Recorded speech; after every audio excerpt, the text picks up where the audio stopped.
why you were practicing, maybe why you even wanted to play the piano. And it's about to play in the zone, in the state of flow. Everyone knows what it is, everyone wants to be there, but everyone knows it's hard to catch, right? Yeah. So I'm basically teaching how to get there, which steps exactly you need to take, and how to stay there. Okay.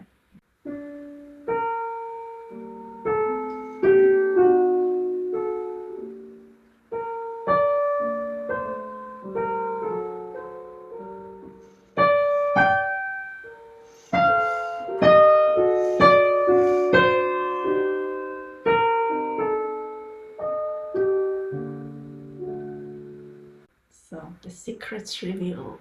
How to stay in the zone. I remember that when the first time I experienced this bliss all over me, I felt nothing in this life can compare to this sensation. Everything felt like an illusion. Everything that I could actually sense with my five senses felt it was empty inside. Like when I was already a small child, I knew that none of the expensive things will ever satisfy me compared to that feeling that I felt, which was real, which was, to my bones real, and everything was just cornflakes from that Adam Sandler movie. It's nothing. So at that point, I thought, it's not that even I thought, I knew that I want to find a way to live in that state, to be able to live in that state, and I want to find a way how to channel that feeling when I play. And that was it. That was my why. Okay. Um, and interesting now, I can understand how to do it, because the thing is, you can enter that state, you can remember how it felt, but if there is no certain movements involved, if there are no some motion of sound, of timing, of breathing involved, then you cannot sustain that state. You can enter it and then the next thing it just disappear because it's not alive. So to let you be in that state, you either, remember we're talking like breathing exercises, sometimes it helps to reach that state, but the point, you breathe, you move, you change. So if you're not moving in that state, it will disappear. So with all the system that I've taught you, I gave you those tools. I gave you the language. How you can speak, how you can move the energies to be able to, after entering the state of zone, to stay there and to maintain that frequency when you play. And that, for me, is very satisfying, and I think many people are looking for the same thing as well. And that's why it's extremely healing, because, like I said, nothing in this world that I can see or touch satisfied me for a long time. It excites me for a moment, but then it just empty space, right? And you're looking for a new thrill. So basically, in artistry, as you said, the aim is to play in the zone. I just expanded a little bit more what it really means. Okay, that's the real aim, what we want to achieve.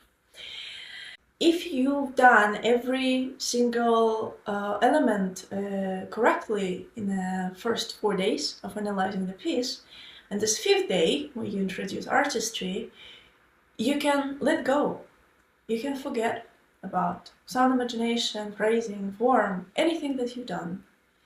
And you can focus exactly on all these 3 steps, and it will lead you to the very last one, when you just say, you tune and you listen to this divine frequency, and you let it, because you always work as a team, right? You never play solo. You listen to it as a solo singer and you're following it. And it always feels for me like you are feeling it, and then with your playing, you're just echoing what you feel on the other side, what you feel beyond. Like every time we compose or improvise, right? It comes through us, but it's almost like a one moment later that we're really echoing what we hear there. So we have to be in a state of listening. I don't remember who said that. It was one of the jazz pianists when he was asked on stage, uh, who is more important, a performer or a listener, something like that. And he said, a performer, but performer is also a listener. I was trying to find who it is because I heard it on YouTube, but I couldn't find that video anymore.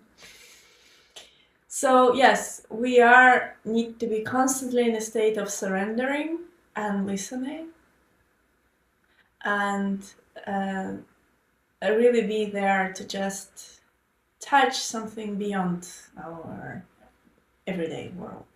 Right? We don't want to talk about what we feel and what we think and what are our beliefs and what is our trauma. It brings, like, every time I can really hear it. I can hear if someone is playing in this, let's call it channeling state. There is always space in music, space for you to feel. Or if someone is playing, trying to prove something, you always feel pushing. Feeling. Yeah, And it comes absolutely. back to that pushing or pulling video that I made 10 years ago. You can always feel that. And I feel Horowitz was definitely channeling. He was in an extremely relaxed state when he played. He almost really played, It's like, listen, it's not my responsibility. I'm just here like a little child, but something great is coming through me. Whoa, this is great, I believe Yuju Wong does the same, because you can hear, especially see it all over her face when she plays something slow. Okay, in the fast music it's harder because you're really mesmerized by the accuracy of her playing, but I think it doesn't come from her. She's just also channeling something very powerful through her. So we want to really, at the end of the day, with all these deliberately analyzed steps in analyzing the piece, we want to achieve a state of full freedom, paradoxically, because we, in the first 4 days, controlling every single step. So on the 5th day, we can dissolve ourselves into something much bigger. Let me just ask, in this bigger picture of understanding the process right from the beginning, that we are controlling and analyzing everything, and the end that we are surrendering and we are in completely freedom and channeling. Actually, when we are playing, we don't are worried about, like, if my hand is relaxed, like, in the sense of every note and every sound. Yeah. I see it, as I said, I see it as a language. You teach your mind and you teach your muscle memory the language. And so in this very last moment when you surrender, you have learned the sound language, the language of the sound, the language of the movement of the sound, and you offer it to your muse so she can use that language to express herself. And the problem is, if you try to just tune into your muse and start playing something, you sometimes just lose it, or ended up losing connection, or ended up just not being satisfied with the quality. Is because you don't have the language. You surrendered to her, but you gave her nonsense. You gave her gibberish, blah, blah, blah. And this is what she's using. It's like you cannot understand.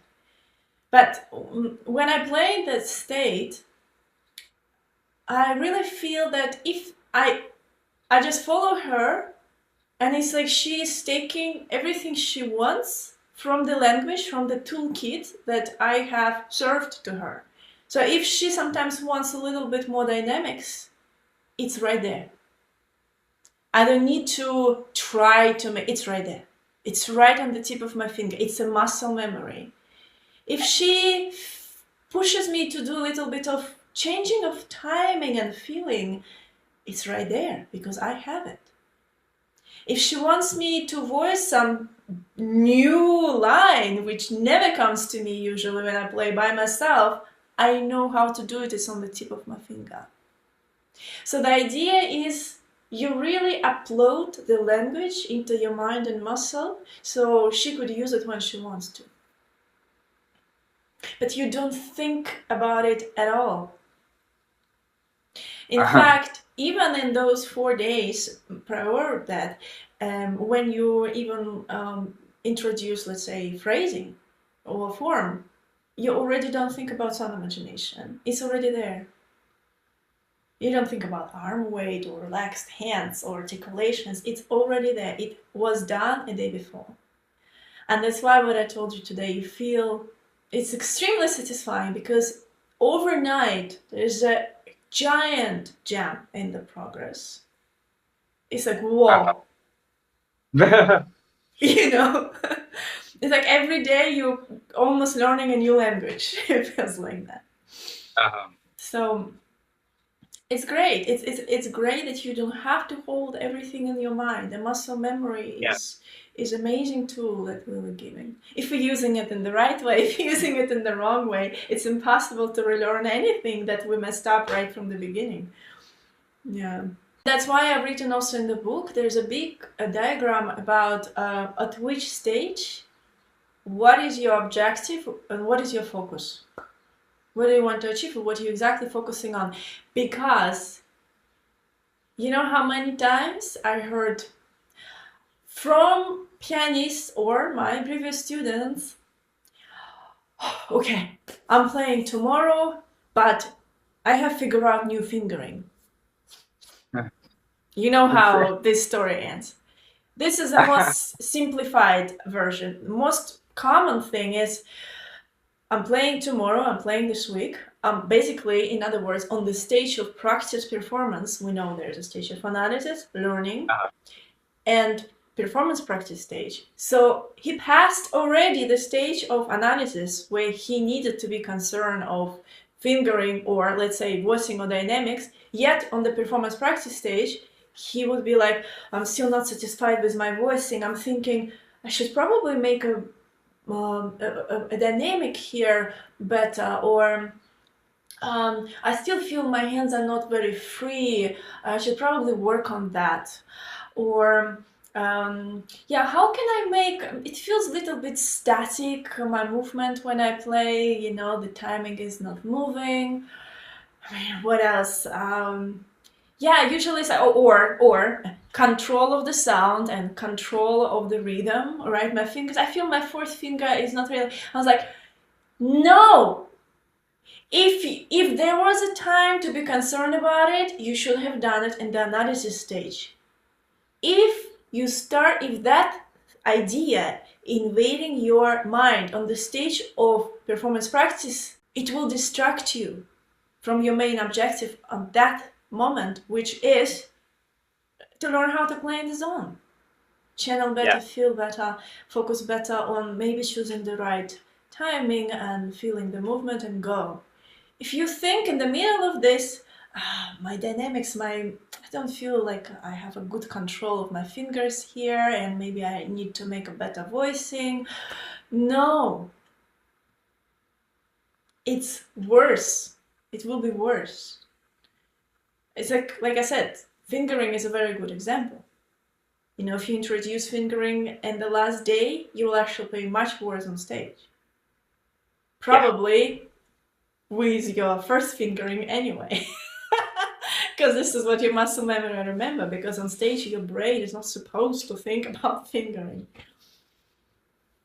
So, you know, like they say in life, Every period of life has its timing, we're supposed to go through this experience at this stage, we're supposed to, fall in love in our 20s and go and socialize and have friends. We're not supposed to do it at 60. At 60, we're supposed to experience something much more after we experience all the different goals at different age, being inspired, then work, then maybe have a family, then have kids and have grandkids, then say fuck it all and just free your mind, but you cannot say that if you have not experienced this, so everything has its timing, and it's the same in practicing a piece. And the other way around as well, if you are opening the piece and you're trying to play emotionally and trying to play in the zone right away, that's not the right time to do it. You will not be able to do it, first of all, and second of all, you will not be able to focus on the things that you're supposed to focus on. Correct positions, deeply analyzed, putting everything correctly in order in your mind, connecting it with correct movements, giving it a correct structure, creating this blueprint, creating the language. Yeah. Okay. So, in other words, on analyzing stage, you cannot play in the zone. In the artistry stage, you cannot invent the language. Everything has its timing. Now I can see the bigger picture and understand the necessity of what not to think, what to think and what not to think in the right moment. Exactly. It's a little bit similar to, right, like if you want to meditate, you cannot think and plan at that time, right? Or if you're working hard, you cannot meditate. Well, in that sense of, I'm going to observe my thoughts and feelings right now. No, you need to plan, you need to structure exactly what you're going to do. This is connected, I think, to the listening and imagining, because actually I think these things are very difficult to be combined. So in the art, we are listening, but in the process of analysis and etc., we are imagining. It is very correct, though I must say, when you're gonna actually try it in artistry and playing in a zone, there is a sort of interdimension where, right, you're listening beyond your muse, she's leading, and then in that space between what she's saying and what you receive and what I say, you echo in your playing, you sort of imagining or you pre-feeling in that moment. And it does involve a little bit of you because she's using your language. Like I said, sometimes I feel she guides me to go with more contrast and dynamics. And then I listen to it, I hear it, and I echo it as I would imagine just for a second that particular note a little bit louder. But it's through her channel. There is a certain point of imagination, but it's more like an echo. But primary goal is, of course, listening. Yeah. First, I want to hear the default, what you have prepared. It feels like we have baked the cake, and I want to see that cake before we put this artistry frosting on it, right?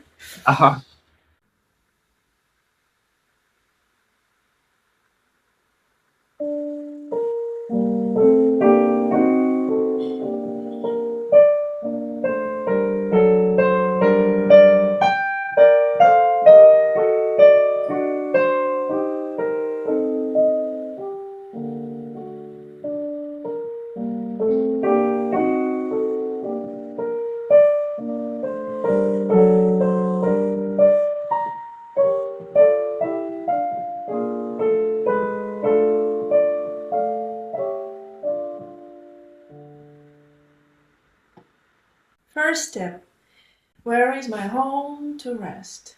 The phrase has to be very concise.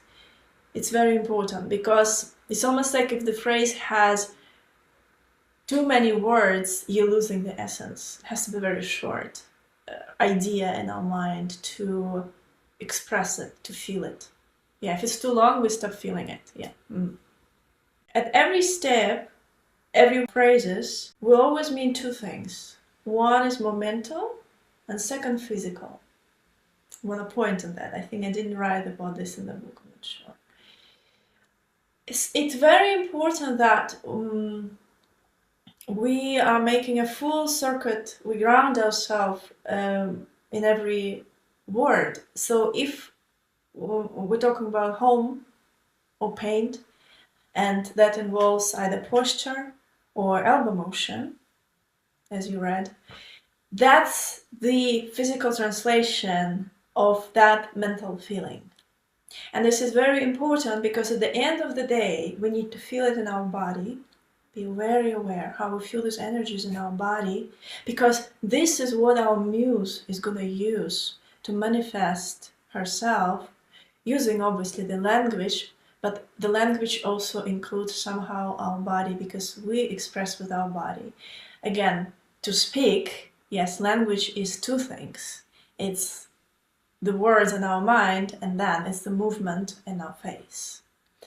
So the idea that every mental impression we need to connect to energy in our body, how we feel it, is very prominent in all these three steps. Okay, let's now zoom in into what exactly the word home means to us and the word rest means to us. So home has colors, has timing.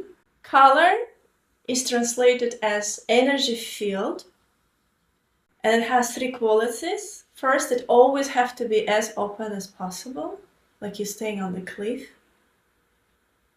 and you're looking in front of you as far as you can. Second quality is that it can be soft as a fog above the lake, or more dense quality, more heavier, depending on the dynamics usually in the score. But to be honest, it's a very intuitive process. I'm actually trying. Sometimes I can play a generally soft piece and then dynamics change to louder, and I'm thinking, should I change the density of that field or not? And I tried, and sometimes I feel that actually if I change the dynamics staying in the same soft field, it would match more the music. But I would say 90% it is correlated with the dynamics in the score. Piano, soft field. Forte, dense color.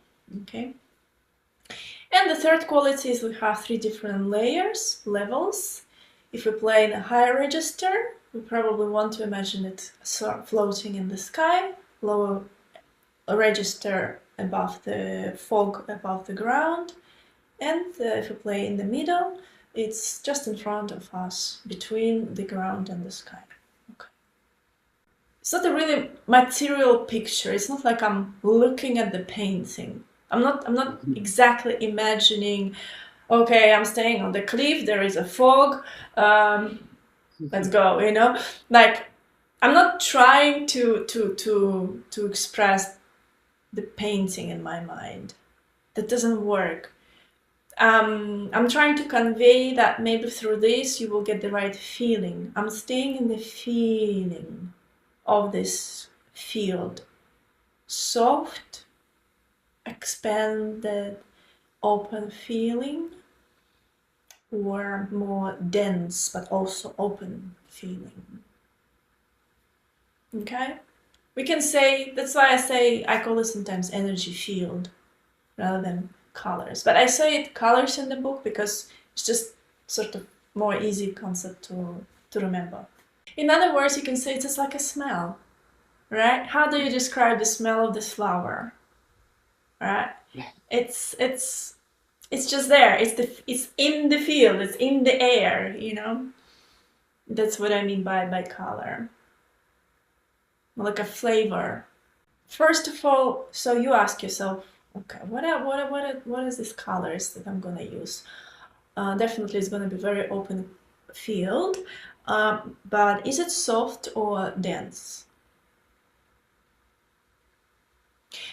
And you look at the dynamics, as I said, it's mostly gonna be aligned with the dynamics, so it's an easy answer. If it's piano, it's probably all gonna be in a soft energy field, a soft frequency.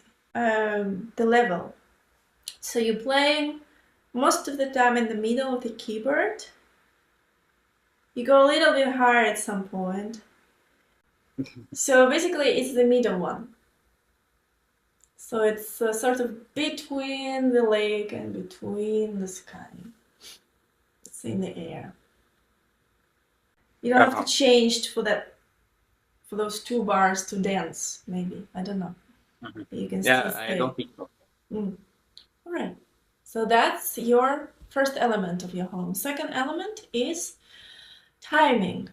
You create the structure of time. And remember, timing itself has 2, well, actually almost 3 elements, right? The first one, yeah, so we're gonna choose the pause, by which note value we're gonna go to 4. So we're going by 4, by quarter. Da, da, da, da. Now we're choosing which are stronger, which are lighter. So the first one stronger, second weaker. All right, and the last step is choosing the right tempo and giving the character to the heartbeat. It's written allegretto moderato. So we are in minor. If we go to the worried and more worried, timing 3.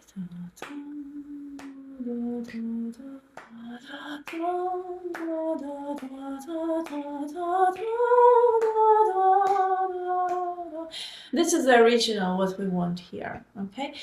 But for today, we're gonna slow down a little bit because we have not learned how to speed up and feel comfortable, which we'll talk about in book 4. So we're gonna stick with timing 2. Heavy heartbeat, but with movement. So now can you, in this field that you imagined, in this flavor, feel that heartbeat with this pulse? You can play, like mentally rehearse it, this feeling and timing together in your mind for a few bars. As soon as you feel, okay, I got it. Now we connected what I said earlier, mental impression with the feeling in the body, physical feeling. And posture, as you remember, we sit, and what I really focus on posture at this step is that my top of the head a little bit pulled up, but the main thing is that my shoulders are relaxed. Like, shake all this tension from your shoulders and neck, and I really almost like it lights up in my mind when I feel about that area. And now, where is my home? And when I say home in my mind, I feel a soft energy field. I feel it in this heartbeat that I've chosen. And at the same time, I somehow feel the relaxed shoulders in my body.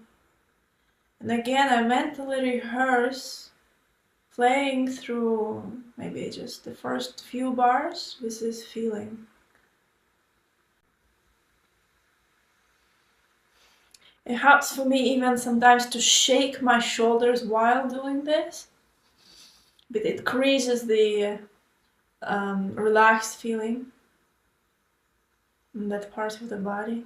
I'm feeling like this lesson is like a collective meditation. It's a great lesson. I love it. Okay, so when we say, where is my home?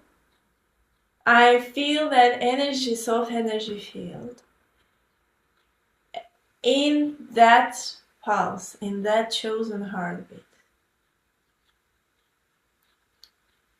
This is your home. And when you got it in your inner sensations, then you go to the second part of the phrase, to rest. And the word rest means for you posture. You feel those relaxed shoulders. Now when you say in your mind, where is my home to rest? You know what to feel.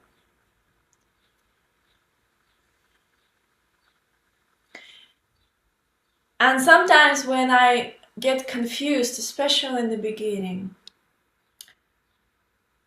I try to even focus on one thing, which is I want to rest with my shoulders. Where is my home where I can do it? And that helps when I ask that right question to my mind, because your main goal here is to rest. I want to rest with my shoulders. Cool. What is the space? Can I find the space in my mind where I can rest? And it helps me when sometimes I play in the first step and I'm losing everything. I say to myself, I want to rest in my shoulders. Where is my home?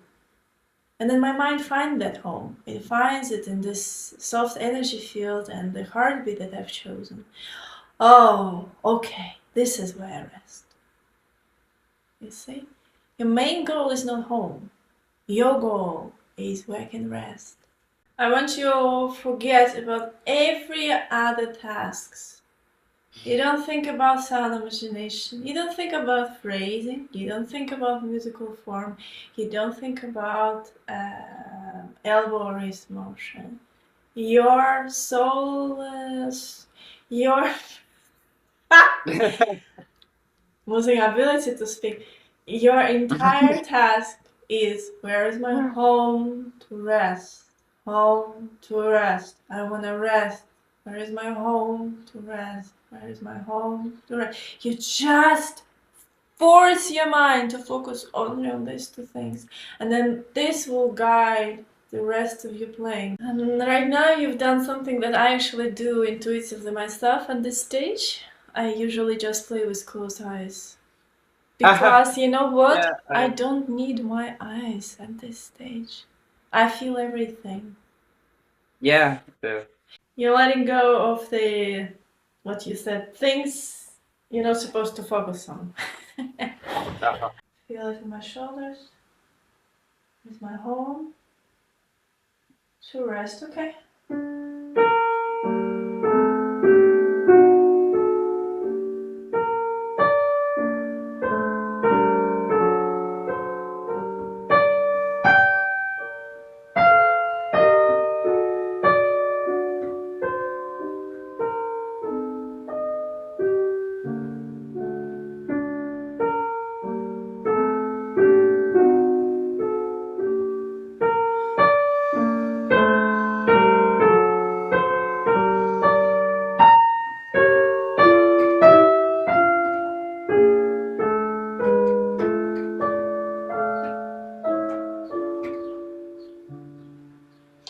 Interesting observation.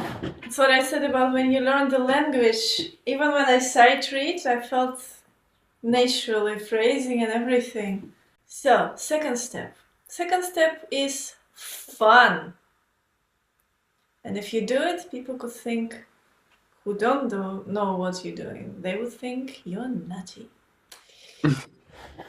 Because basically, it looks like people are going there passing playing golf, and they sometimes see me playing because my piano is here and sometimes there. And I play right in front of the window, and they see me just sometimes.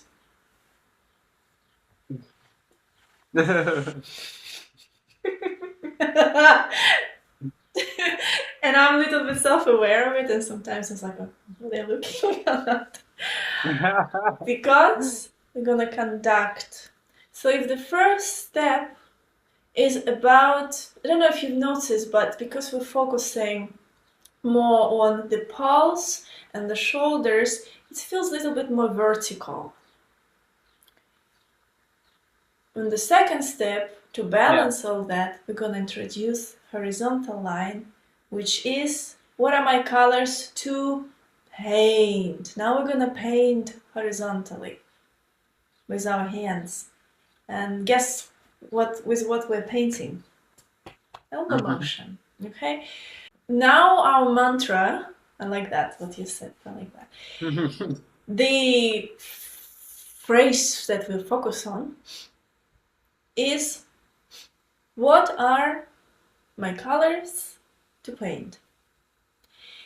Now, if you can imagine that you take all these three main aspects of first step, home, which includes color and timing, and rest, which includes posture, relaxed shoulders, and you sort of press it into a small sphere, one idea, and then when you say, now, what are my colors? Colors is that idea.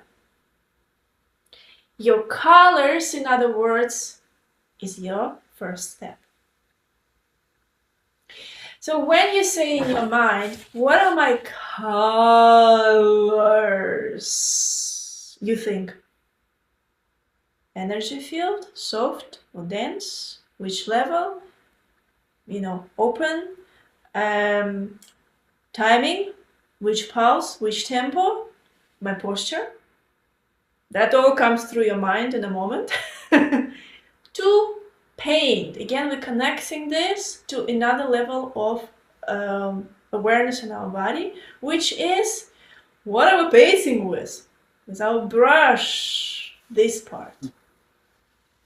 So when I say paint, I want to feel how my upper arm and elbow are moving, and not just moving, which direction they're moving, but with which amplitude.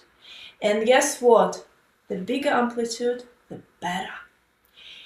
And that's why I found that making movements externally, I sort of call it out loud in my book, similar to when we were singing out loud, to feel intonation internally.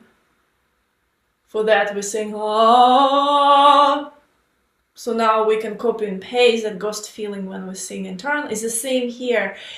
If you just sit and you think, what are my colors to paint? I'm moving my elbows. You don't get that feeling as much as you get after actually conducting and moving your body, because the body has amazing ability to remember the feeling, and sensation goes to the bones. And then if you do like this for a couple of times in the right way, according to the piece, we will talk about it in a second, how to do it, then if you close your eyes and you think, what are my colors to paint? Oh, you recollect that feeling very vividly after making it externally. So I like this step because it's fun. I'm moving my body and it's really feeling like I'm making some magical movements, some secret code movements, like a magician. So what is the important thing to know? What exactly you're gonna feel at paint, which parts of the music? And usually it is all aligned with the pulse. So if you look at this piece that you have, and you need to find in which moments you're gonna make those strokes with your brush, you look at your pulse. So you have 2 pulse on each bar, right? We talk about this. Da, da, da, da, da, da. And now here, the way I approach it, now I need to figure out which direction both of my hands are going. And we usually have four choices. Down, up, open, close. And everything else is just a combination of it. Sometimes I have very complex patterns like up, open, close, open, up. Yeah, and it goes sometimes very quick, and I go dun dun dun dun dun dun dun dun dun. And you know which part it is? For example, this is from here, from musical moment when I play.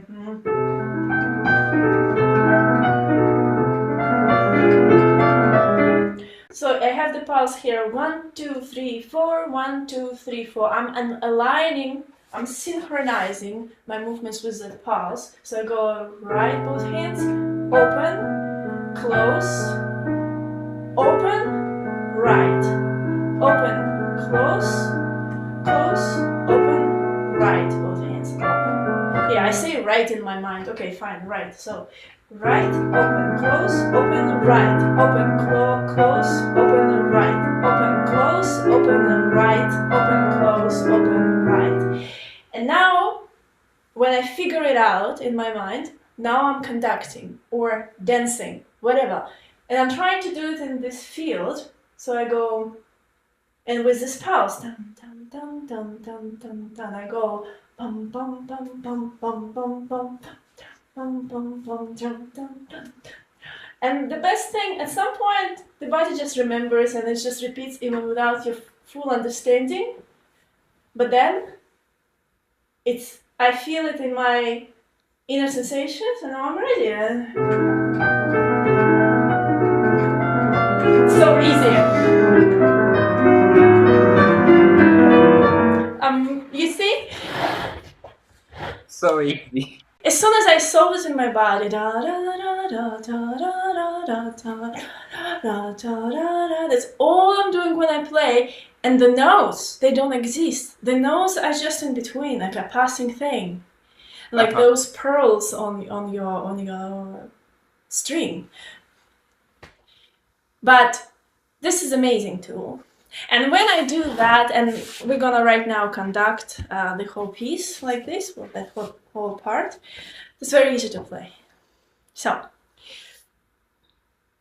like I said, you need to find, at least be aware which movement you make.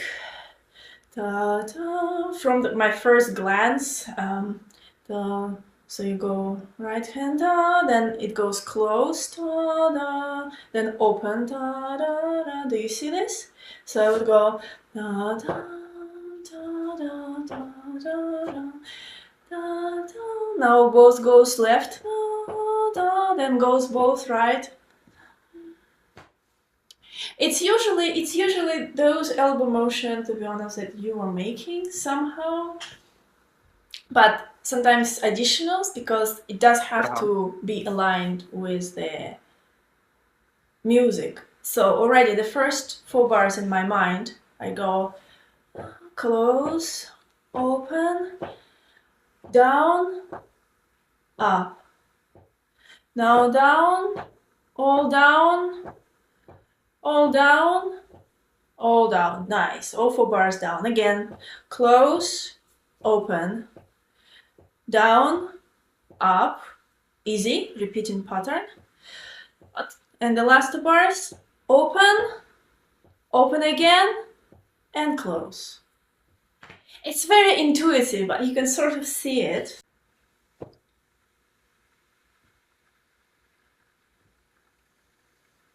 And make sure that this is very free and big amplitude.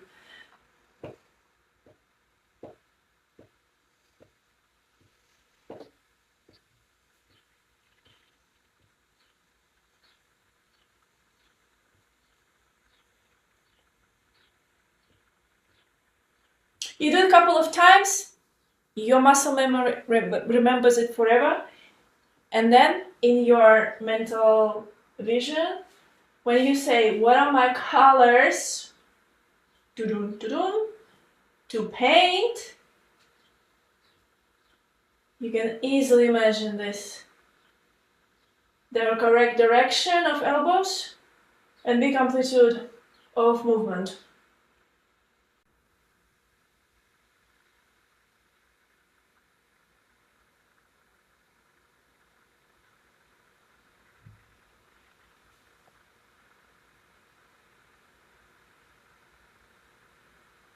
from a place of, in your mind, in your energy, from a place of colors. What are my colors? Feel it soft, feel the right pulse, feel the posture, the loose shoulders, and feel the right tempo, right? And now from this, move your arms again.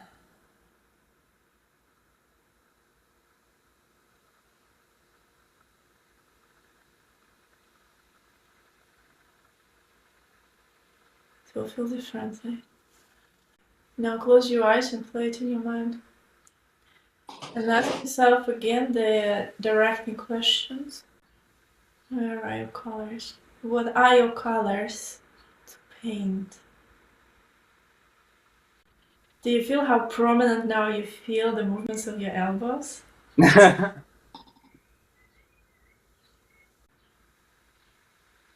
Big strokes, big, wide, open, free strokes. With your angel wings.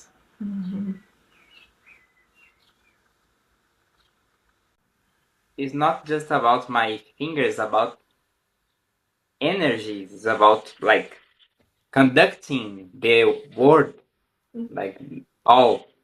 And then you go to step 3. So now nothing changes. It's the same. The colors are the same. The paint is the same feeling. But now it's again included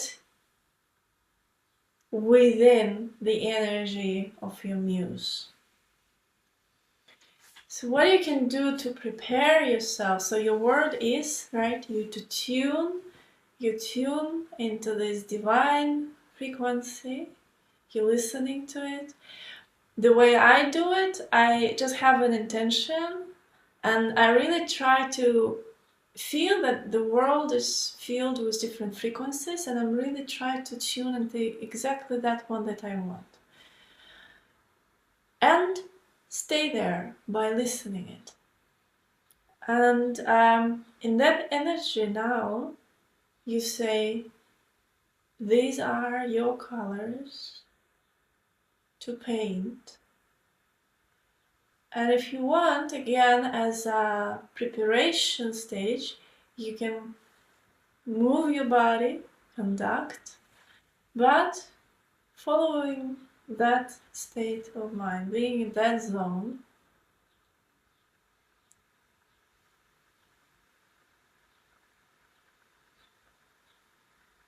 It's very beautiful. Okay? And you do it again a few times and really feel how free your posture, your shoulders are, how free. Make sure all the directions of your elbow very clear, the amplitude is big. You do it a few times and then you play. What is important, you might have a little bit of resistance, especially, this is by the way the state that you're going to play on stage. That's it. You have arrived. We have arrived to the final destination. Going on stage, maybe you're freaking out, whatever, you can use a little bit of self-confidence if you want, if you feel the need. You sit in front of the piano. And first, you choose the right timing, the right tempo with your pulse. It is important to consciously choose it because your brain will be all over the place in this moment. And then you include it in your colors. And then you go to your desired frequency you want to tune on and listen. And you say this and feel, these are your colors to paint. And then you start playing. Now, when you're gonna start playing, you might go on a resistant road. This happens when the brain still wants to control, and ultimately it comes from not fully knowing and understanding that you're not there to perform. You're there to accompany your muse. You have to understand that when you go on stage, you have to almost like live that. It has to be a deep belief and knowing that this is actually the truth. When you go on stage, you are going as a team. And it's actually quite liberating. Like I said, the responsibility off your shoulder, and it's much easier. Actually, I love to playing chamber music because you sort of share responsibilities. You know, if you mess up, it's not so bad. You know, you're there to support each other, and you think that, well, if I mess up, at least she's gonna be all right. She'll save it. You know, it's the same principle here. You work as a team. In fact, 90% you work as a steward. You work as a servant in a way. Well, servant is a bad word. The steward is the best one. The steward is who does everything to the person and then listens, right? So when you start playing, if you feel any resistance, remind yourself that I'm here, we are here as a team, and she is the one who is leading, and she is the one who has the power to make everyone listen to us. Because if I play, I'm not that interesting as any other people. But if she plays, if there is a music from beyond, that will pull the hearts of the audience. I will achieve that silence. So I'm here. She is the singer.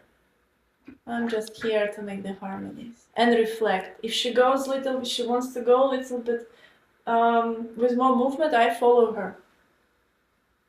Mm-hmm. If she goes a little bit softer, I follow her.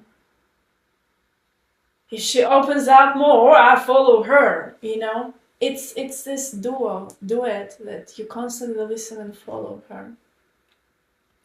And this surrender is absolutely necessary. So if you feel this resistance, that means in your mind you still believe it's you who's playing, and it's you who wants to control everything. And that will not work.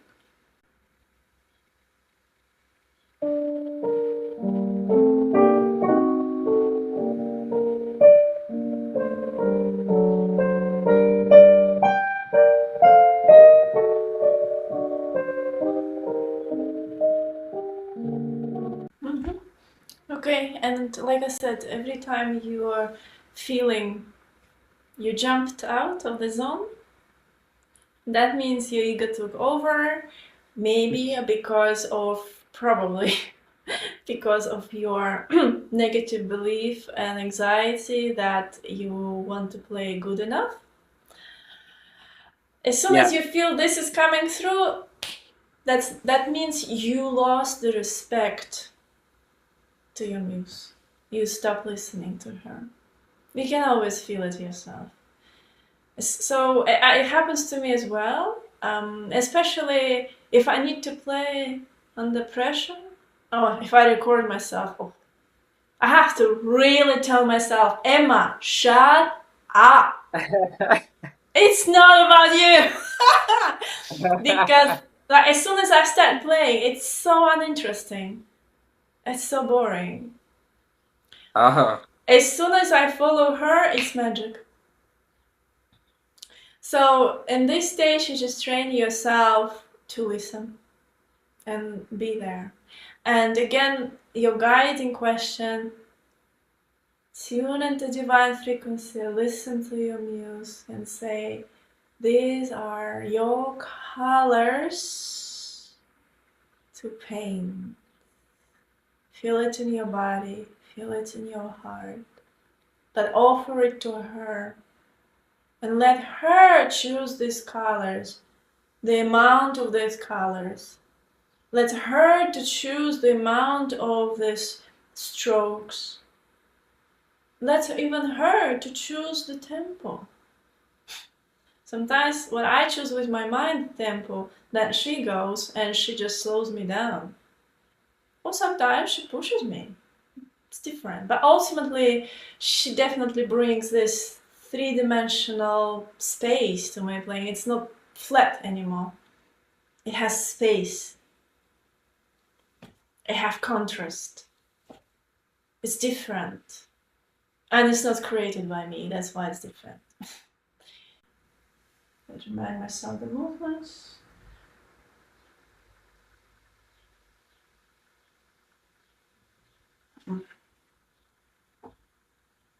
This is easy. Okay. Now,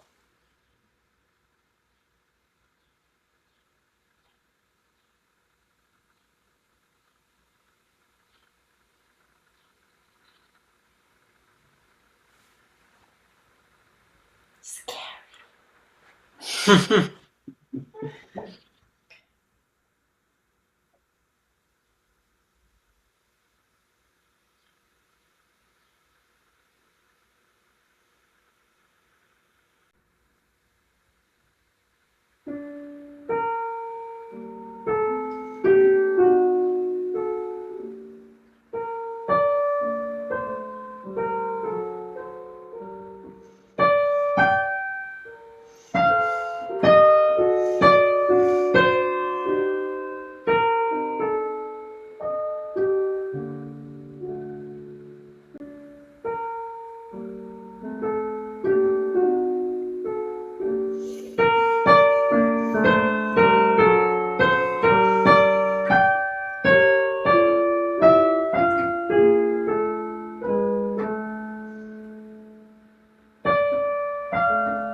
In this state, when you play, you might sometimes choose different dynamics.